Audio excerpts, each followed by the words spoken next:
Hi, this is Matt Singer. I'm the arts and culture editor at Willamette Week, and today I have formerly Portland-based comedian, now based in LA, and former Dub columnist Curtis Cook. Curtis, thanks for being here. Hey, thanks for inviting me to be here. Of course. Well, I wanted to start by asking kind of the question that we ask everybody when we do these things, which is sort of what have you been doing to pass the time while you're in quarantine? What have you been eating, watching, listening to? Oh man.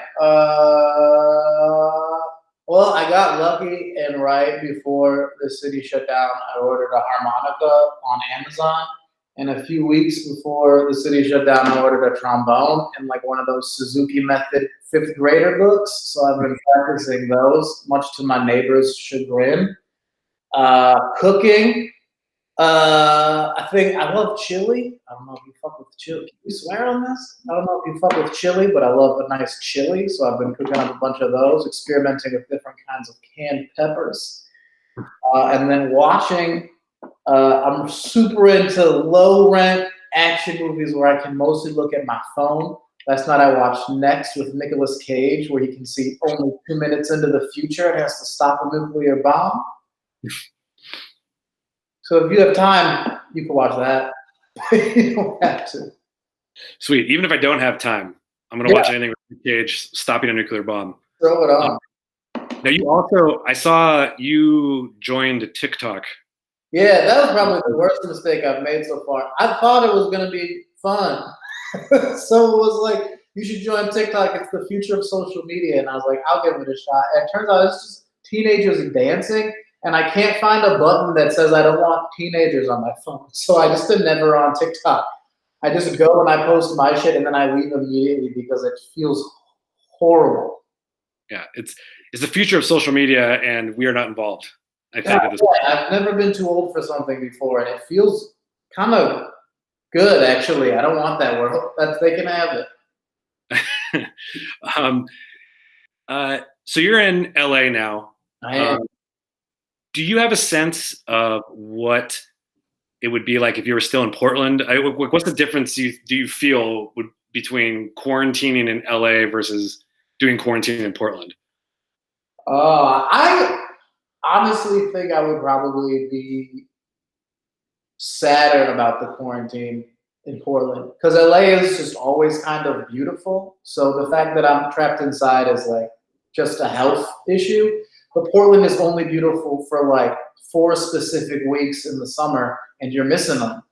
So I'd probably be pretty bummed out because it's like you got to sit inside through all this, and as soon as if they ever do have if things do go quick and they manage to solve this problem sooner, then you're still gonna have the rain.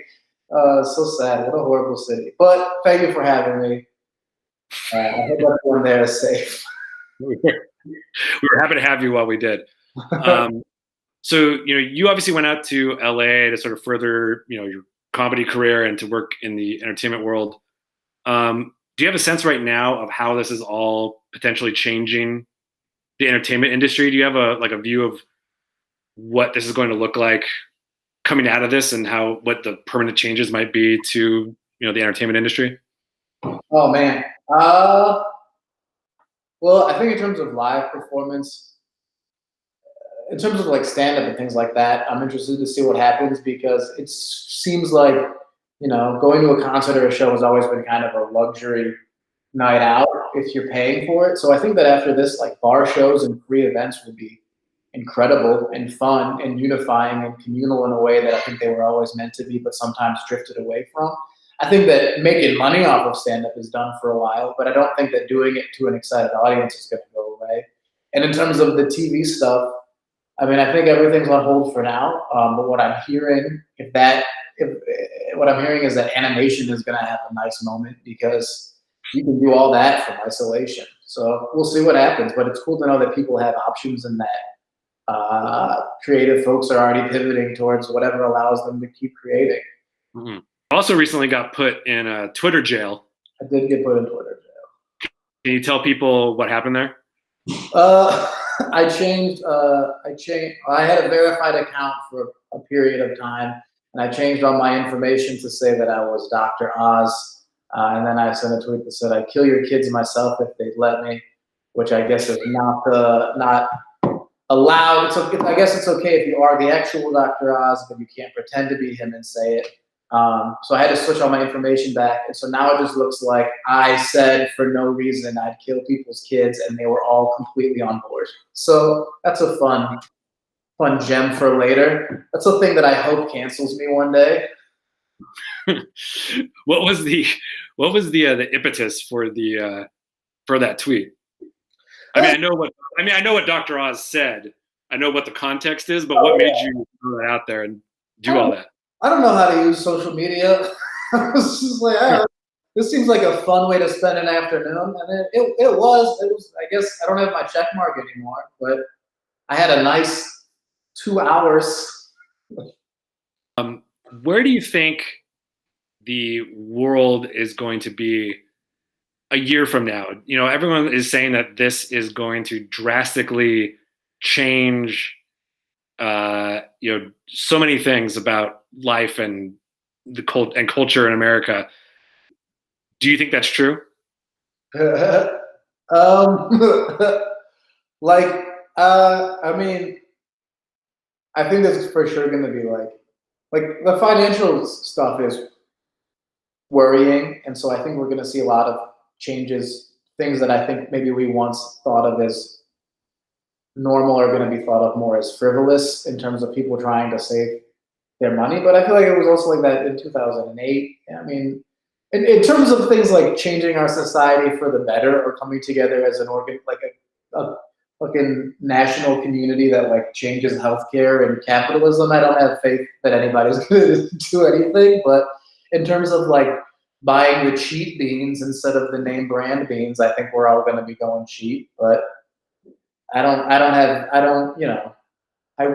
would like to believe that one day we'll all come together and make things better, but I'm not like 12. So what have you learned about yourself since the world changed? Has being inside taught you anything that you didn't already know about yourself? Not really. No, I mean, I'm kind of like, I don't know. I feel like if things were like really hard for me right now, I feel like I'd be like, well, this is going to be a great story later. And if things were like super chill for me now, I'd be like, well, this is going to be something I can talk about. But I feel like I'm really just middle of the road in it right now, where it's like I'm stressed and I'm unsure, but I've not yet reached a place where I have to be completely horrified for what comes next. But also, I don't mind not being able to see people. But I'm not like jazzed about it. Like, I don't want to sound like one of those introverted people that's like, this is a treat for me. Like, life comes as it comes, and either you die or you don't, and everything else is just how it goes.